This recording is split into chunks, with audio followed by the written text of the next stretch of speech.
Hello my dear friends, you're on the Military Summary channel, and this video we're going to discuss the most important events that took place during the previous 12 hours. We have a lot of very interesting updates, so let's start. And first we're going to talk about Russia, because the Ukrainians yesterday and on the night between the 30th of January and the 14th of January carry out the biggest missile and drone strike all over the entire territory of Russia. The sources are saying that during the previous night the Russians, as a result of air defense, managed to bring down up to 200 drones and missiles together. We don't know for sure the exact number of missiles and drones that were sent by the Ukrainians, but just the work of Russian air defense tell us a lot. Anyway, despite the fact that the Russians managed to bring down a lot of Ukrainian missiles and drones, some of the missiles and some of the Ukrainian drones managed to get the target and to destroy and damage different Russian facilities all over the entire territory of Russian Federation. First, let's discuss the situation in the city of Bryansk and in the vicinity of the settlement. The Ukrainians during the previous nights attacked the chemical plant. So the Ukrainians tried to create a chemical disaster in this area. This is not something like old, let's say, chemical plant of Soviet time that doesn't work or operate right now. It's like a chemical plant that works today, that worked yesterday, and there are a lot of different dangerous things on the warehouse of this chemical plant, and the Ukrainians try to destroy it. If the Ukrainians manage to destroy the chemical plant, it would be complete humanitarian disaster in this area, maybe with the consequences of entire evacuation of the region. But the Russians managed to destroy those missiles. This is exactly the chemical plant we are talking about, and this is the warehouse of this chemical plant. Most of the missiles were destroyed above the village, and they fell down on the settlement, dealing significant damage.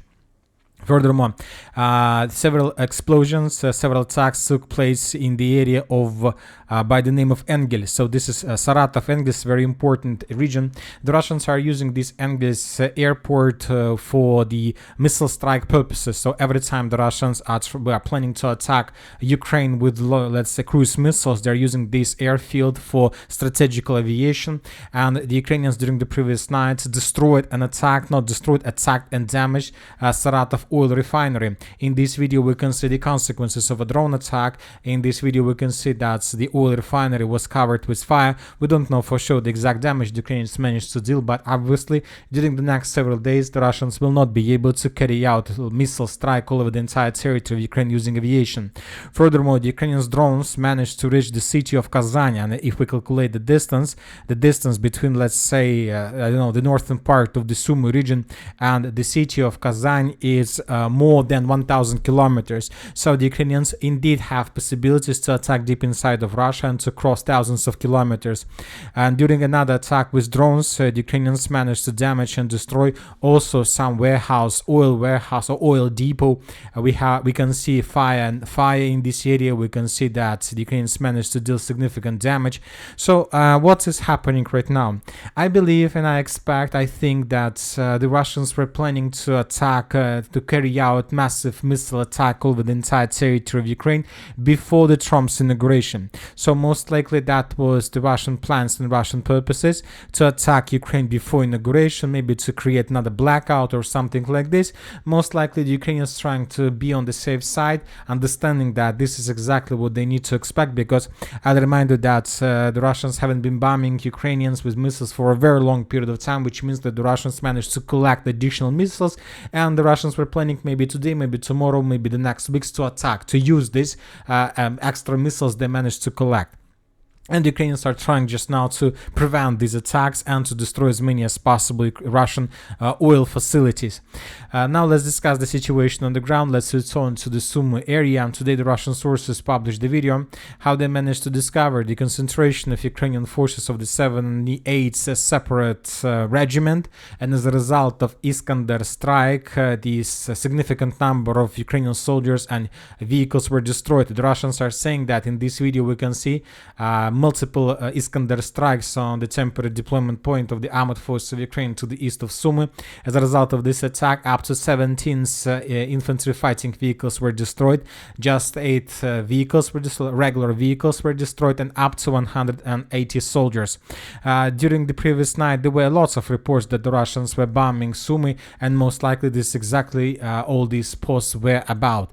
Furthermore, the Russians continue bombing and attacking using FAP the Ukrainian positions in the vicinity of Guyova. We were talking about this territory a lot, and we understand that the Russians are planning to attack in the direction of main supply road between Sumy and Sudzha in this area as well. There is a very huge big forest in this area, and of course going to be lots of job to do before the Russians are able to secure this territory. But we know, we discussed during the previous days that the Russians are have crossed the Sumy region in the northern direction, and now we see some activities in the vicinity of the border in the south eastern direction. Now let's move further. As for the Kupiansk direction, during the previous 24 hours night we haven't received anything special. Now we're coming to the city of Chasiv Yar, where the Russians continue their offensive operation. During the previous night, we got lots of updates about the situation in the industrial zone. Lots of sources reported that the Russians managed to secure the industrial zone completely. The Ukrainians were forced to fall back without any chances to restore control over these territories. Information about additional Russian progress on the ground was also confirmed by neutral mappers. So the battle for the city, for the industrial zone, finished, and now the clashes are taking place in the central part, in this area of high-rise building area. But something tells me that this battle is going to be finished very fast. The Russians established complete control over the main supply roads, and every time the Ukrainians are trying to bring additional forces and reinforcements to the central part, they are being destroyed by the Russian multiple launch rocket systems. As for the city of Terezk, during the previous night we haven't received anything, just several posts, several updates from different sources, including Deep State, about very difficult situation. The Ukrainians are saying that there are still clashes on the territory of the city of Terezk. There are still pockets of resistance, but this is like the main statements of different pro-Ukrainian sources. But they also confirm that indeed the Russians managed to reach the border of the city of Terezk in many parts, which means that most likely all updates about all these pockets of resistance are just wishful thinking or speculations. Now let's discuss the situation in the Pokrovsk direction. During the previous 24 hours, the Russians managed to improve their position significantly. As a result of clashes, the village of Zelena was captured and secured by the Russians completely, and this information was provided us by pro-Ukrainian sources. Furthermore, today pro-Ukrainian sources confirmed that the Russians indeed managed to establish physical control over the TO406 road and over the railways between Udachne and Kotlina. So the Russians are trying to dig in deeper between these two settlements, and the Ukrainians are expecting that in the very near future, but it's not like weeks or months, it's like days or even hours, the Russians will begin offensive operation in both directions, in the direction of the settlement by the name of Udachne, and the Russians will try to attack in the direction of the village by the name of Kotlina. The most important and decisive days are coming. Furthermore, according to pro-Ukrainian sources, the Russians managed to enter the eastern outskirts of the settlement of Uspenovka. There are very heavy clashes. The Ukrainians are showing significant resistance, but despite the resistance, they are always forced to fall back. Also, the Russians managed to improve their positions in the village of Yasenevo. There are very heavy clashes, but the dynamic tells us that most likely in a day or two the Ukrainians would be forced to fall back further in the direction of Andreevka. The Russians will spend a day or two to, let's say, to clear the situation, to stabilize the line of combat contact, and then the Russians will continue moving further. Very interesting details are coming from the Kurakhova direction, and today the Ukrainian sources confirmed that the Russians indeed managed to break through the Ukrainian defense belt to the west of the settlement of Shevchenka, and the most important, the Russians managed to take under control the company stronghold that located to the east of the settlement of Andreevka. So this is very important. The battle for Andreevka has begun, and we see that Ukrainians can't show any resistance. Very heavy clashes are taking place on the territory of Dachne. The Russians, after heavy artillery preparations and after several attempts to attack the settlement with infantry, started everything from the beginning. During the first attacks and during the previous reconnaissance in combat, managed to discover the temporary deployment points of the armored forces of Ukraine that were destroyed as a result of FPV drone strikes during the previous night. So we are waiting in the next 48 hours another attempt to attack from the Russian side, and maybe this is going to be the last attempt. Now let's discuss the situation in the settlement of Velika Novosilovka. The news is a tightening around the village, and today we got the most important video from the most northern part of the settlement of Nyskuchne. I'll remind you that several days ago the Russian sources reported that the village of Nyskuchne Niskushne was captured and secured by the Russians completely. The next day, the pro-neutral mappers confirmed this information, and today, so say on the third day after the first announcements, the Russians published the video with the Russian flag in the most northern part of the settlement.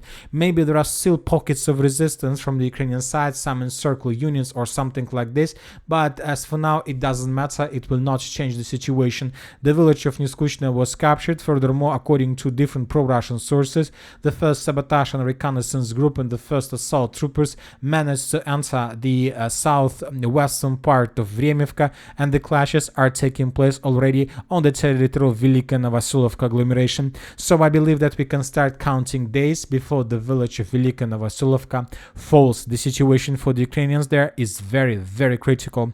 And that's it for the short video. Military Summary channel reminds we condemn any violence in the world. Thank you for watching. Subscribe to my channel, put your likes, join my Patreon, and have a good day. Bye bye.